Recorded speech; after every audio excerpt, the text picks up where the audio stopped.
समाज में लोगों के अंदर बेहतर अ, चरित्र मतलब संतुष्टि और चरित्र विकसित नहीं हो पाता है। अ, एक ये स्टेटमेंट था उनका और हम्म।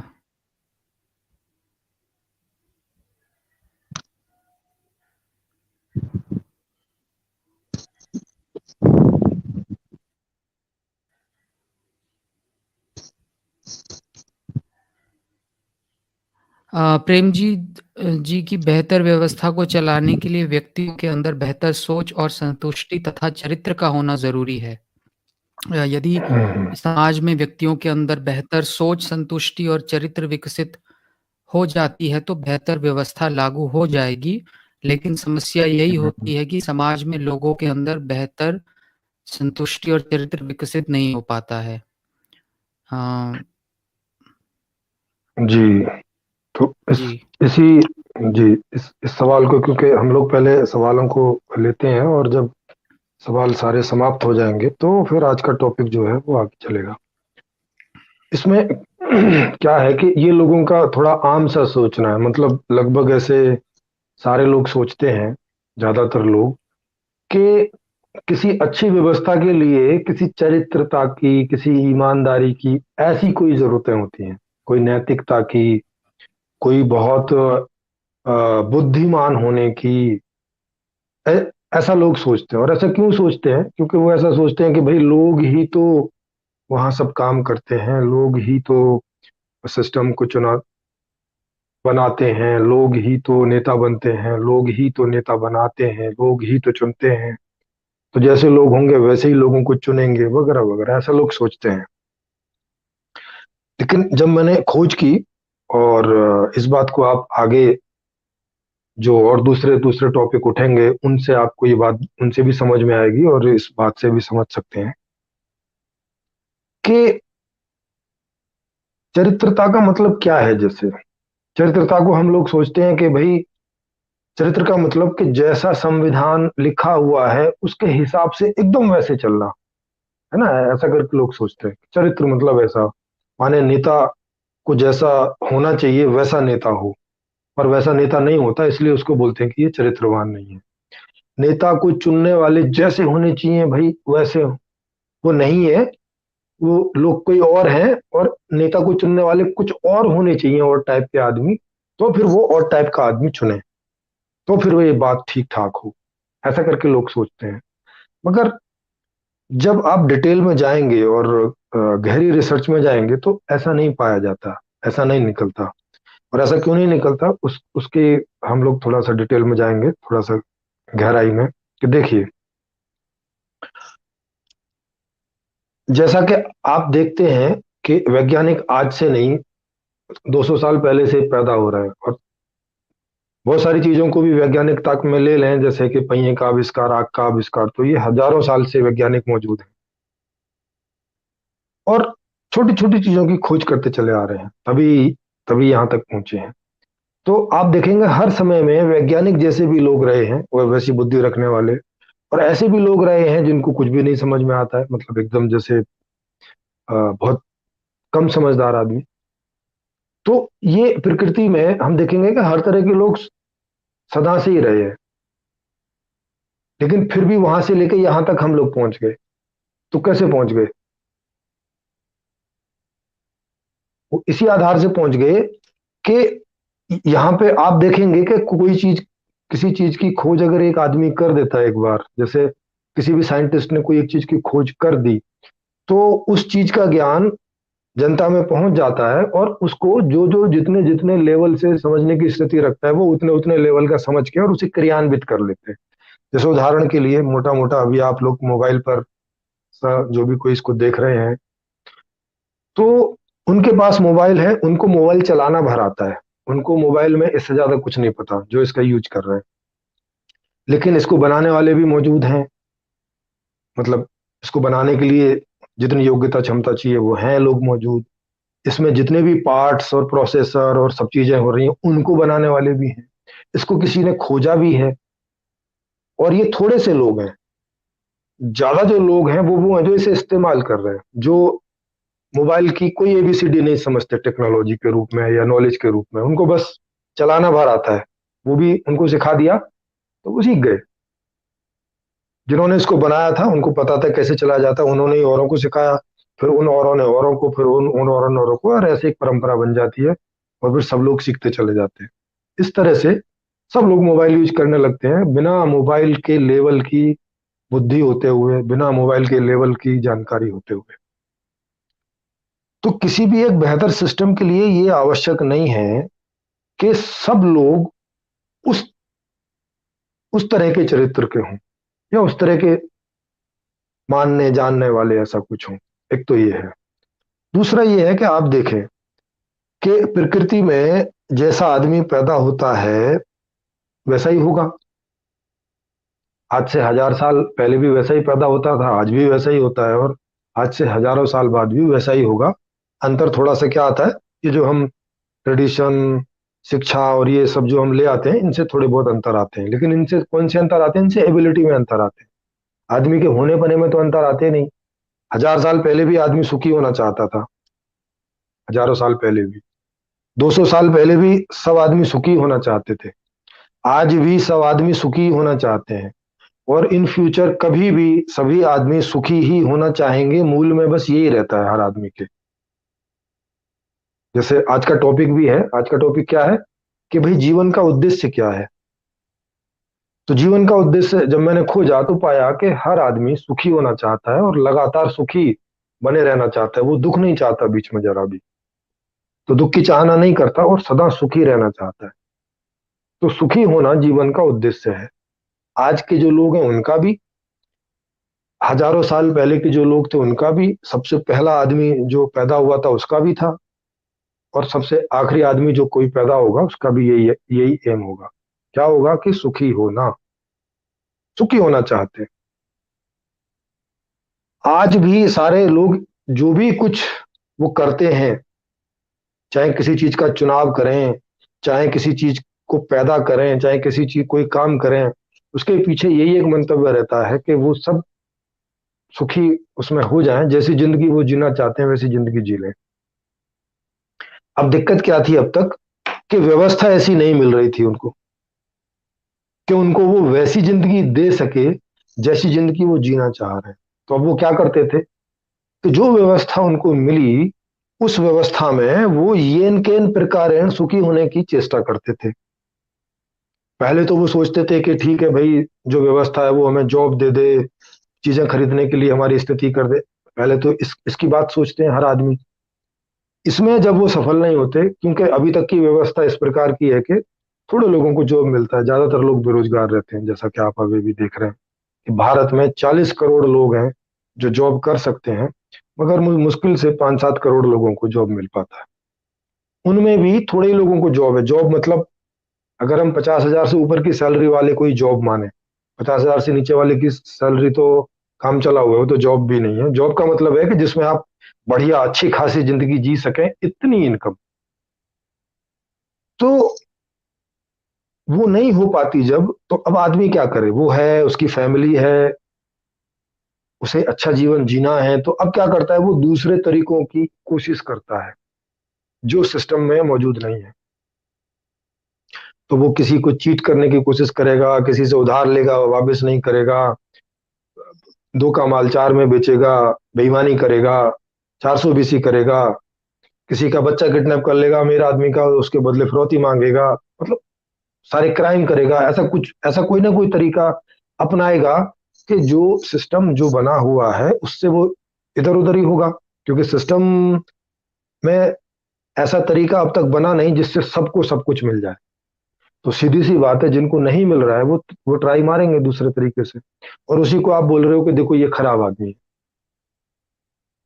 उसी को बोल रहे हो ना कि इसका करेक्टर ठीक नहीं है, ये ईमानदार नहीं है, ये नैतिकवान नहीं है, ये झूठा आदमी है, ये चीटर आदमी है, ये क्रिमिनल आदमी। उन्हीं को तो बोल रहे हो, और किसको बोल रहे हो? लेकिन वो ये है किस वजह से? ये है इस वजह से क्योंकि अभी तक ठीक से सिस्टम नहीं मिला जिसमें वो ईमानदारी से, नैतिकता से, बढ़िया आदमी होते हुए अपनी सारी जो उनकी इच्छाएं हैं उसकी पूर्ति कर सके। अब आप क्या कह रहे हो? आप कह रहे हो कि पहले आदमी ईमानदार हो जाए तो फिर सब ठीक हो जाएगा। नहीं भाई, उल्टा है इसका। पहले सब ठीक कर दो तो आदमी ईमानदार है ही, वो बेईमान नहीं है। क्योंकि पैदाइशी तो कोई होता नहीं। आपने देखे होंगे कि सारे बच्चे सब सब सच ही बोलते हैं जब छोटे होते हैं।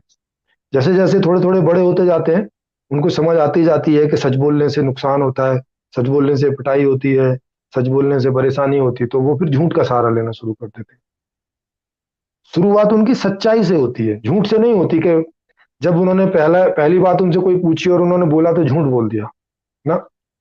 एक साल 1.5 साल जब तक उनको ये बात, इस बात का कनेक्शन पता चलता है कि उनके बोलने से क्या परिणाम आ रहे हैं, ये बात समझने लायक वो होते हैं, तब तक वो सब सच बोलते हैं। हर बच्चा तब तक सच ही बोलता है। जब से वो बोलना शुरू करता है और तब तक उसको ये समझ में आता है कि उसके बोलने से उसके ऊपर फर्क पड़ता है, कि वो सच बोल रहा है कि झूठ बोल रहा है, उसके परिणाम आते हैं। और अगर सच बोलने के झूठ खराब परिणाम आने लगते हैं, पिटाई सटाई धमकाना वमकाना शुरू हो जाता है, तो वो फिर उसमें झूठ बोलकर उसमें से बचने की कोशिश करते हैं। इस तरह की बहुत सारी शोध और खोज हुई है, वो आप इंटरनेट गूगल करोगे तो आपको मिल जाएगा कि बच्चे बहुत सारे इस तरह की कंडीशंस में झूठ बोलते हैं। तो अब आप इन चीजों को समझिए कि हमारी शुरुआत, आदमी की शुरुआत हो रही है सच्चाई से, अच्छाई से, सुखी होने की इच्छा के साथ में। उनके अंदर कोई क्राइम नहीं है, इस तरह का कोई बीज भी नहीं है, कुछ भी नहीं है। वो उस तरह से ही जीने की कोशिश करते हैं जैसे उन्हें माता पिता या समाज जलाने की कोशिश करता है। लेकिन दिक्कत का बात यह है कि उन्हें वैसा जीवन नहीं मिल पाता जैसा जीवन वो जीना चाहते हैं। और ऐसा क्यों नहीं हो पाता? ऐसा इसलिए नहीं हो पाता क्योंकि अभी तक ऐसा ऐसे किसी सिस्टम की खोज नहीं हुई, ऐसे किसी सिस्टम की इजाद नहीं हुई कि लोगों को जैसा जीवन चाहिए वैसा जीवन उन्हें मिल सके। क्योंकि उसी के लिए तो सारी ईमानदारी और बेईमानी है कि नहीं? जैसे आज के सिस्टम में सब चीज पैसे से आती है, तो कैसे मेरे पास पैसा ज्यादा आ जाए, इसी के लिए तो मैं ईमानदारी यूज करूंगा अगर ईमानदारी से संभव होता है तो। इसी के लिए मैं बेईमानी यूज करूंगा अगर बेईमानी से संभव होता है तो। या जहां ईमानदारी से संभव होता है वहां ईमानदारी दिखाऊंगा, और जहां बेईमानी से संभव होता है वहां बेईमानी दिखाऊंगा। क्योंकि एम क्या हो गया? एम हो गया पैसे कमाना। पैसे क्यों कमाना? क्योंकि उसी से सारी सुख सुविधाएं मिलती हैं। और जीवन का उद्देश्य है सुखपूर्वक जीना। मैं सुखपूर्वक जीऊं, मेरा परिवार सुखपूर्वक जिए, मेरा गांव सुखपूर्वक जिए, मेरा समाज सुखपूर्वक जिए, मेरी दुनिया सुखपूर्वक जिए। तो जो आदमी जिस लेवल तक की इच्छाएं करता है, वो उस लेवल तक के लिए झूठ और सच की तैयारी करता है। जैसे जब ये देश आजाद हुआ तो उस समय कई ऐसे लोगों ने कि जो इस देश को आजाद करना चाहते थे, उसके लिए चोरियां तक की, डकैतियां तक डाली। कि भाई, क्योंकि उनको कोई पैसे आके संसाधन दे नहीं रहा था जिससे वो अपनी मुहिम चला सकें, तो उन्होंने अमीरों को, बनियों को, ठाकुरों को, जमींदारों को लूटना शुरू किया। क्योंकि कोई भी प्रक्रिया आप चलाओ समाज में, उसमें पैसे तो लगते ही हैं। हर जगह तो वो दादागिरी से नहीं चल जाती सब चीजें। तो उसके लिए अगर समाज से उन्हें जितना जितना धन चाहिए नहीं मिल पाता है, ये मैं उनकी बता रहा हूँ, सामाजिक लोगों की, जिन्हें हम आज फ्रीडम फाइटर बोलते हैं, जिन्हें आज आज हम स्वतंत्रता सेनानी बोलते हैं इतने सम्मान से, उन लोगों ने भी अपने समय में बहुत सारे ऐसे काम किए देश को आजाद करने के लिए जो अनैतिक होते हैं उस समय के हिसाब से। उस समय की जो व्यवस्था थी, उस समय के जो व्यवस्थापक थे उनके प्रति। तो चरित्र का मतलब क्या रहता है? चरित्र का मतलब इतना सा ही रहता है कि जिस सिस्टम में आप जी रहे हो उस सिस्टम के हिसाब से जी रहे हो तो आपको चरित्रवान कहा जाता है। उस सिस्टम के हिसाब से नहीं जी रहे हो तो आपको करप्ट कहा जाता है, भ्रष्टाचारी कहा जाता है। माने शिष्टाचारी और भ्रष्टाचारी। शिष्टाचारी मतलब सिस्टम के हिसाब से, और भ्रष्टाचारी मतलब सिस्टम के और उसके विपरीत, उसके दूसरे ढंग से। जिस बात को वहां मना किया गया उस बात को करना भ्रष्टाचारी है। लेकिन आदमी भ्रष्टाचारी होता क्यों है? इसी वजह से क्योंकि शिष्टाचार करके उसे वो नहीं मिल पा रहा है जो जैसा जीवन वो पाने की ख्वाहिश रखता है। तो आदमी तो इसी बात के लिए ईमानदार बनेगा ना, जीवन के उद्देश्य के प्रति तो ईमानदार बनेगा। वो क्यों ऐसे समाज और ऐसे संविधान के प्रति ईमानदार बनेगा जो उसे वैसा जीवन दे ही नहीं पा रहा है जैसे जीवन की वो कामना कर रहा है, जैसे जीवन की वो इच्छा कर रहा है। तो अभी तक मैंने जो ये बातें रखी इनसे आपको समझ आ गया होगा कि ईमानदारी और बेईमानी सिस्टम की वजह से पैदा होती है लोगों में। समझ रहे हैं? अगर सिस्टम ठीक हो जाए तो आदमी पैदाइशी शिष्टाचारी ही होता है, वो सही ही होता है। खराब व्यवस्था के कारण उसमें खराबी होनी शुरू होती है या मजबूरी होती है खराब होना। तो आदमी को सुधारने का तो कोई मतलब नहीं है ना, क्योंकि कॉज कहाँ, यहाँ क्या हो गया, खराब व्यवस्था। तो अगर आप सही व्यवस्था कर दोगे तो जो आदमी पैदाइशी शिष्टाचारी होता है वो कभी भ्रष्टाचारी होगा नहीं, सदा शिष्टाचारी ही रहेगा। तो इसलिए सिस्टम की बात है। तो अगर हम सिस्टम को ठीक कर देते हैं तो ये सब कुछ ठीक हो जाता है। मूल सिस्टम में है, आदमी में नहीं है। क्योंकि अगर आदमी में गड़बड़ी होती तो वो पैदाइशी गड़बड़ी होती, फिर तो नेचर में खराबी होती। इसका मतलब नेचर खराब है और वो खराब खराब आदमी लगातार पैदा किए जा रही है, और हमें यहाँ से उन्हें सुधारना पड़ेगा कि भाई तुम सुधरोगे तो फिर सब ठीक होगा। नहीं, उनके सुधरने का प्रश्न नहीं है, प्रश्न है सिस्टम के सुधरने का। तो सिस्टम अगर ठीक हो जाता है तो आदमी तो ठीक ही है। तो आपको इस सवाल का जवाब मिल गया होगा जब वो कह रहे हैं कि भाई जब तक लोग नहीं सुधरेंगे तब तक ये बदलाव नहीं होगा। नहीं, इसकी जरूरत नहीं है। लोग हमेशा से ही ऐसे बदलाव के लिए तैयार रहते हैं कि जिसमें उन्हें जैसी जिंदगी चाहिए वैसी जिंदगी वो जी सकें या उसके आसपास जी सकें। मतलब कोई ऐसा सिस्टम भी आए जो जैसी जिंदगी वो जीना चाहते हैं उसमें से ज्यादातर को वैसी जिंदगी जीने को मिल जाए, तो वो उस तरह के सिस्टम के चुनाव के लिए सदा ही तैयार रहते हैं। इसीलिए जितने भी सुधार वगैरह होते हैं वो सब इसी मंतव्य के अंदर होते हैं कि भाई आज से कुछ बेहतर हो जाएगा, तभी तो उसको एक्सेप्ट करते हैं, नहीं तो नहीं करते। अभी ये किसानों के लिए जो 3 नियम दिए, 3 कानून जो बनाए, जिन्हें किसानों ने काले कानून कहा, तो उन नियमों को उन किसानों को देख के लगा कि भाई ये हमारे फायदे में नहीं है, इस नियमों को हटाओ, हमारे फायदे में तो तुम एमएसपी कर दो, वो हमारे फायदे में है ना। वो ये कह रहे हैं कि ये तुम हटाओ और ये नियम बनाओ, क्योंकि नियम तो तुम हमारे लिए ही बना रहे हो ना। जब हमारे लिए बना रहे हो तो जैसे हम बोले वैसे बनाओ। कि ऐसा थोड़ी है कि तुम नियम बना के डाल दो फिर हमें बोलो कि अब हम उसे फॉलो करें, चाहे नियम गलत हो, वो हमें नुकसान करने वाला हो, दरिद्र बनाने वाला हो, दुखी बनाने वाला हो, किन्हीं की स्वतंत्रता कराने वाला हो, गुलाम बनाने वाला हो। ऐसा नियम क्यों बना रहे हो? अब मान लिया सरकार उनकी बात नहीं सुनती, जैसे अभी अभी तो यूपी के और पंजाब के इलेक्शन है, मजबूरी में सरकार ने सुन लिया क्योंकि अभी सिस्टम ऐसा है। अगर ये राजा होते तो इलेक्शन नहीं होते और वो नहीं सुनते। मान लिया वो नहीं बदलते इन नियमों को और ये कानून बन जाते, और फिर उससे जो है जो जो किसान है उनकी हालत खराब हो रही होती, और उस खराब हालत से बचने के लिए वो कुछ ना कुछ दूसरे उपाय करते, है ना, क्योंकि उनका उनका परिवार है, उनका खुद का जीवन है। तो अब वो जो दूसरे उपाय करते वो तो भ्रष्टाचारी में आ जाते। मतलब या तो कुछ ना कुछ क्राइम होता है या कुछ ना कुछ होता है ऐसा। और फिर लोग बोलते हैं कि तब तक सिस्टम नहीं सुधरेगा जब तक भाई ये किसान नहीं सुधर जाएंगे। नहीं, ऐसा करके नहीं है। सिस्टम बनाना और सुधारना का तो कुछ लोग कर लेते हैं ना। अगर पूरे समाज में एक आदमी भी ज्ञानी हो जाता है तो ये चीजें तो ज्ञान की है।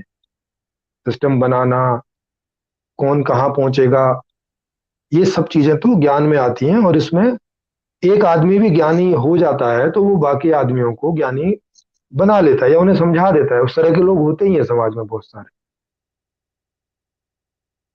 तो सबका ज्ञानी होना जरूरी नहीं है। तो ये बात आपको समझ में आ गई होगी कि मूलतः सब लोग अच्छे ही होते हैं, लोगों में कोई प्रॉब्लम नहीं होती किसी भी तरह की।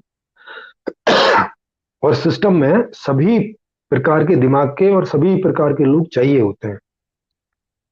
अगर सभी टॉप लेवल की बुद्धि के हो जाएंगे तो फिर तो सब तो साइंटिस्ट बन जाएंगे। फिर खेती कौन करेगा, फिर ड्राइविंग कौन करेगा, फिर लोहारी का काम कौन करेगा, फिर इंजीनियर कौन बनेगा। तो हमें सारे प्रकार की बुद्धि के लोग चाहिए ना, ऊपर से नीचे तक, और उसमें भी विभिन्नता वाले, तब एक सिस्टम की स्थापना होती है। क्योंकि हर आदमी को बहुत सारी फैसिलिटी चाहिए होती है, उसको सड़क भी चाहिए होती है, उसको बिल्डिंग्स भी चाहिए चाहिए होती है, उसको पानी भी चाहिए होता है, उसको विभिन्न प्रकार के गैजेट्स भी चाहिए होते हैं, उसको ज्ञान भी चाहिए होता है, ये सारी चीजें चाहिए होती हैं।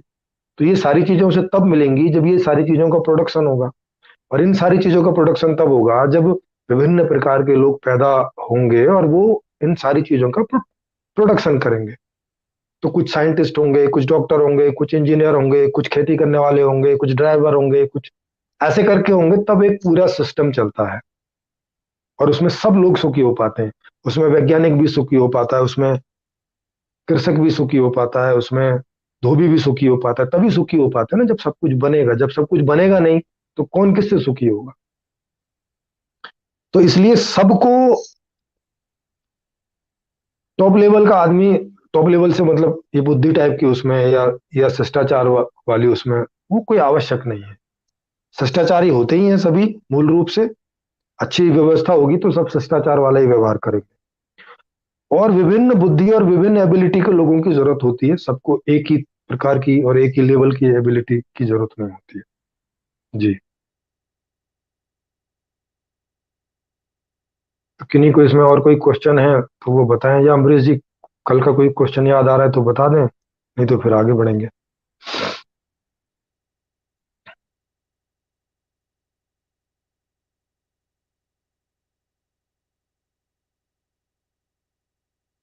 जी अमरीश जी।